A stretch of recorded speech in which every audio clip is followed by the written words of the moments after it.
Assalamualaikum, Bismillahirrahmanirrahim. Allahumma salli ala Sayyidina Muhammad. Tuan-puan semua, saya nak sentuh tentang desas-desus semalam. Huru-hara banyak dalam sokmek. Orang cerita tentang kemungkinan Perdana Menteri akan isytiharkan darurat. Yang saya berpendapat bahawa pandemik yang jelas dirancang dan kini menghadapi second wave atau ombak kedua seluruh dunia termasuk Malaysia, itu jelas. Tetapi saya nak mula dengan tarik kepada dua negara iaitu Sweden dan negeri China. Kenapa Sweden rendah? Kerana dia buktikan teorinya bahawa cara untuk lawan virus ini ialah melalui herd immunity atau immunity kelompok. Dan dia tidak ada apa-apa lockdown atau pakai pelitup atau masker, jadi itu adalah keadaan yang benar. Negeri China kenapa yang menjadi sumber segala pandemik ini, COVID ini, kenapa dia tiba-tiba tidak ada kes? Saya dah hubungi ramai kawan di negeri China, tanah besar China, Hong Kong, Taiwan dan sebagainya. Dan saya membuat kesimpulan bahawa ada dua kemungkinan. Iaitu pertama, dia memang jenis melalui SARS. Pernah melalui SARS seperti mana Vietnam yang saya dah lama duduk 6 tahun.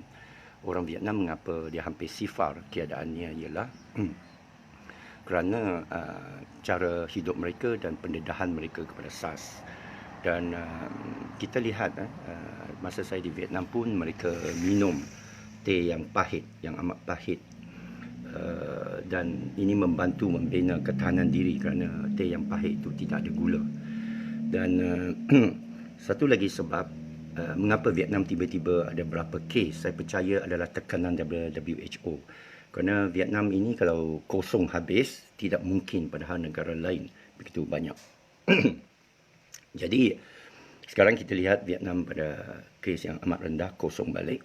Sekadar untuk memenuhi syarat WHO, tunjuk supaya tidak tergolong sebagai outlier macam Sweden. Dan negeri China itu saya percaya ada ombak kedua, tapi rakyatnya bijak, dia tak mau kena tekanan daripada kerajaan yang kuku besi negara China.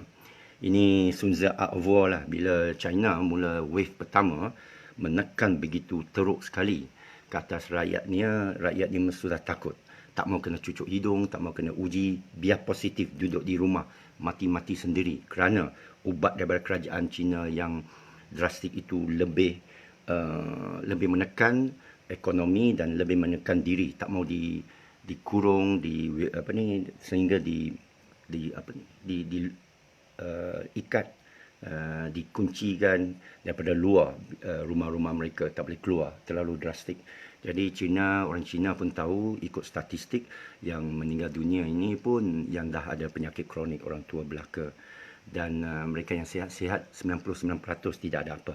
Jadi banyakkan rakyat dunia sudah pandai, mereka akan elak, mereka tidak akan melaporkan atau pergi ke hospital pun. Lagipun hospital mengikut WHO, kadar kena virus itu lebih tinggi kerana dia tempat tertutup dan sana memang tempat macam-macam penyakit. Jadi saya percaya Dr. Mahathir Mohamad lah yang merancang kerajaan bintu belakang kerana tujuannya untuk elak Anwar Ibrahim jadi Perdana Menteri. Ini jelas. Dan tentulah sebagai perancang itu Mahathir tidak akan memberitahu. Kita lihat bagaimana Dr. Mahathir Mohamad dahulu, tahun 40-an, masa Perang Dunia Kedua. Beliau yang lahir dalam tahun sekitar 25, masa tu umur 19 tahun, 20 tahun, sudah bijak berpolitik. Dia aktif dalam politik. Itu sebab dia seorang yang matang dalam politik dan kita tengok tulisan dia, pemikiran dia yang tajam. Dan saya sendiri pernah jumpa Dr. Mahathir Mohamad. Saya ada kesimpulan bahawa dia ini memang Sun Tzu, pakar Sun Tzu Art of War. Dan beliau ini semasa nak letak jawatan tu sebenarnya dia tidak ada diktator mau letak jawatan, tetapi dia pandai mengundur diri secara strategik, diberikan kepada seorang dan disalahkan Pak Lah masa itu, dan dia kemudian ganti dengan Najib, dan dia tahu semua kelemahan orang yang ganti dia dan mengapa dia benarkan. Jadi itu strategi dia, akhir dia kembali. Dan sekali lagi dia melepaskan kepada Muhyiddin Yassin, yang memang Muhyiddin Yassin ini seorang yang dikatakan bukan 100% sihat, dikatakan mengidap bara prostrate. Jadi tentu sekali beliau bukan dalam kedudukan yang mudah untuk lawan bosnya, iaitu Dr. Mahathir Mohamad, dan semestinya telah disuruh melalui Sheraton itu ada ejen-ejen daripada Dr. Mahathir Mohamad. Saya percaya dua antara mereka ialah Datuk Ridwan dan Wan Faisal. Kerana mereka dua ini, Wan Faisal saya pernah jumpa, mereka ni rapat dengan Dr. Mahathir dan mereka ada dalam kerajaan PN ini. Dan semalam apabila keadaan tertekan di mana Tengku Razali akan membuat satu usul tidak percaya dalam Dewan Rakyat, sepercaya pun sebagai sesuatu yang dirancang oleh Dr. Mahathir Mohamad, dan untuk elak daripada jatuhnya kerajaan PN orang sekeliling Muhyiddin tak ada problem. Saya percaya Muhyiddin willing untuk serah kepada Dr. Mahathir Mohamad, tapi orang seperti Azmin ke, orang seperti Zuraida ke, orang seperti banyak lagi lah kata-kata lain, bagaimana mereka, tentu sekali mereka tak mahu kerajaan itu jatuh, dan mereka sudah mengapungkan perkataan darurat kepada Muhyiddin, dan itu yang Muhyiddin nak uji psikologi rakyat dengan mengapungkan kenyataan itu di Sokmek, dibocorkan dan berleluasa, viral itulah perkataan itu.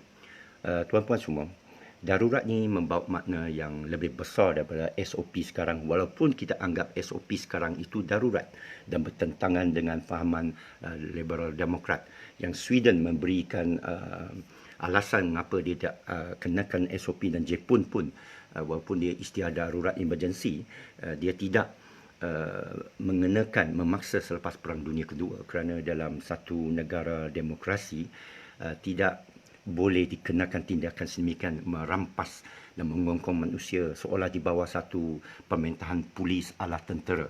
Dengan mengisytiharkan darurat akan mengkonfirmkan, akan lebih menetapkan keadaan begitu, lebih memastikan bahawa undang-undang dan parlimen digantung dan bursa saham akan jatuh, kerana tidak lagi keyakinan kepada kerajaan ini sebagai demokrasi, tidak ada lagi sesiapa boleh memsoalkan kerajaan. Masa itu kerajaan boleh lakukan apa saja dia mahu kerana atas alasan darurat. Kerana masa itu Magaran itu, Majlis Gerak Negara akan hanya report kepada Yang di-Pertuan Agong saja. Kita tahu di bawah perlembagaan ala British, Yang di-Pertuan Agong tidak boleh bertindak di luar daripada nasihat Perdana Menteri.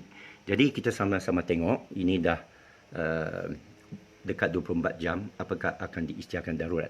Jadi sekali lagi saya rumuskan, kalau diisytiharkan darurat, inilah game Dr. Mahathir Mohamad.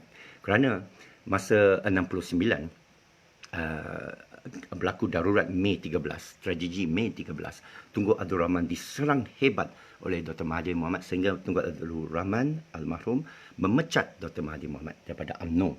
Dan Mahathir ini sudah masak dengan memecat ini, keluar daripada parti ini, diharamkan parti dia, ditubuh UMNO B, bertentangan dengan semangat 46. Lepas tu dia mengundur diri pada UMNO zaman Pak La. Lepas tu Najib pun dia lakukan yang sama, dan sekarang parti yang dia tubuh Bersatu pun dia undur, dan dia tubuh Parti Pejuang.